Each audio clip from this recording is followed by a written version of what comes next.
Okay, welcome back to Bible and Blues. We are going to do chapter 2 of Rooms. Now, hopefully, if everything works right, you should see the cover of the book Rooms behind me. I bought a green screen, just trying to give you something other than my kitchen cabinets to look at. Should have fun with it. Yeah, it's a pretty good size one. It's like 9 foot by 15 foot, so I can do all kinds of things with it. I need to build a frame, probably out of PVC for it, so it hangs straighter and flatter. But this is a good start. I have it kind of connected up to those kitchen cabinets that you usually see. It's an experiment. The whole thing only cost me like $30, so it's not that expensive. Kind of a neat little toy. So hopefully it enriches your viewing experience. So without further ado, let's start with Chapter 2 of Rooms by James L. Rupart. Chapter 2. Too late to head for Cannon Beach to see if the place was real? Probably. Micah walked through his penthouse doorway that evening the moment the numbers on his digital clock snapped from 8:59 to 9 o'clock. He tapped his phone to get his messages and slumped onto his couch, hoping one would be from his dad. Dreading one of them would be from his dad. "Hello, son," his dad's deep voice trundled out from the machine. "Received your call today. No need to call back. The only response for anything that has to do with Archie Taylor is to run in the opposite direction. I don't need to know what the letter says. Burn it and forget it. That's what I do. What I expect you to do." Micah sighed. Joy. That'd be a fun call to return. He got up to pour himself a glass of Diet Coke and He got up to pour himself a glass of Diet Coke and stopped on the way to the kitchen in front of a framed picture of Julie and him on the cover of Inc. magazine hanging in the hallway. Their first cover story, a lifetime ago. He kissed his fingers and touched the glass. He popped the cork on a bottle of champagne that day. They'd made it. Too bad the champagne of success... Come on. Too bad the champagne of success seemed to be losing its bubbles. After getting the Diet Coke, he clicked on his Panasonic big screen and glanced at the wall on either side of it. Blank. Last time Julie was over, they'd had the same conversation they'd had 10 times before about his penthouse's lack of decor. "Why don't you put some art on those walls, Micah? Some paintings or pictures, at least something." "I don't have any." "Well, buy some. Or put up those drawings and paintings you did back in high school and early college. The ones stacked in the closet. They're pretty decent if you ask me." "They're horrible." His high school counselor encouraged him to major in art in college. No way. No money in it. A shot too long to seriously consider. That part of his life was over. "Then why have you hung on to them for the past 12 years?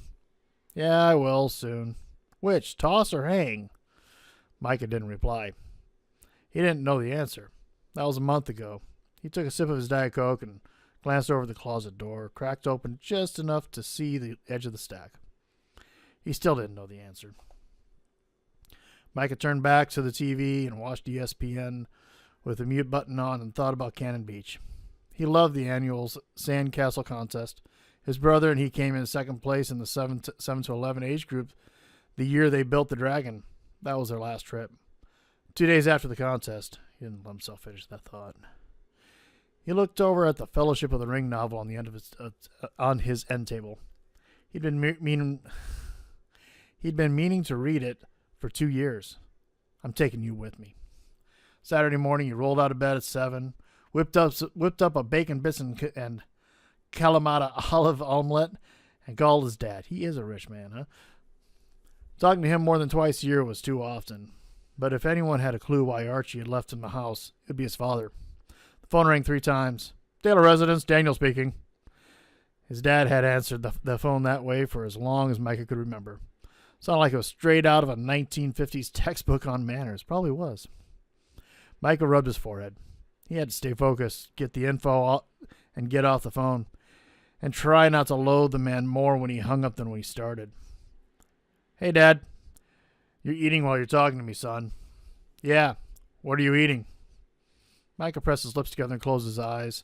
As usual, his dad was in fine, drive-you crazy form. "What does it matter? What are you eating?" "Just my special scrambled eggs and toast, coffee, nothing fancy." "Get some fruit in your diet, son." Micah rubbed the scar on his left hand. I want to talk to you about Archie's letter.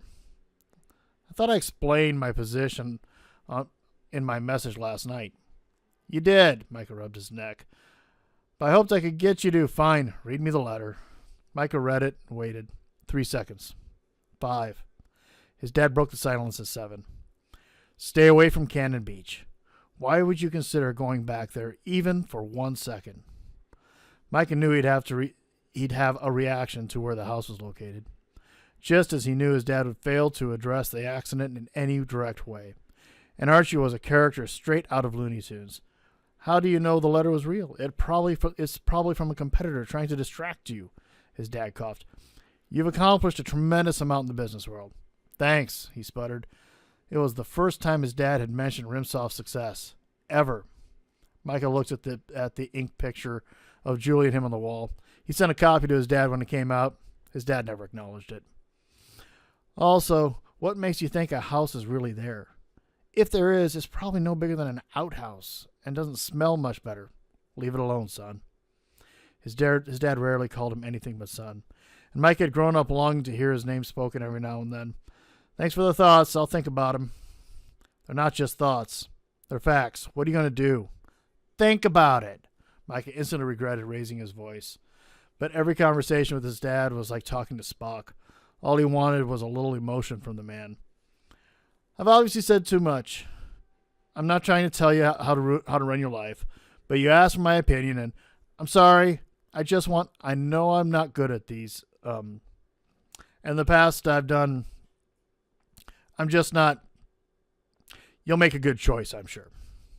Micah hung up and looked out the window of his 21st floor penthouse overlooking Seattle's Elliott Bay. It was a radiant spring day. The sun was in full bloom, casting long morning shadows on the tiny grass park just north of Pike Place Market. A man lay in the center of the emerald carpet. His arms and legs were spread out as if he'd stopped in the middle of making a snow angel. The scene sparked memory of himself when he was 17. Eyes closed, lying in the center of a park near home.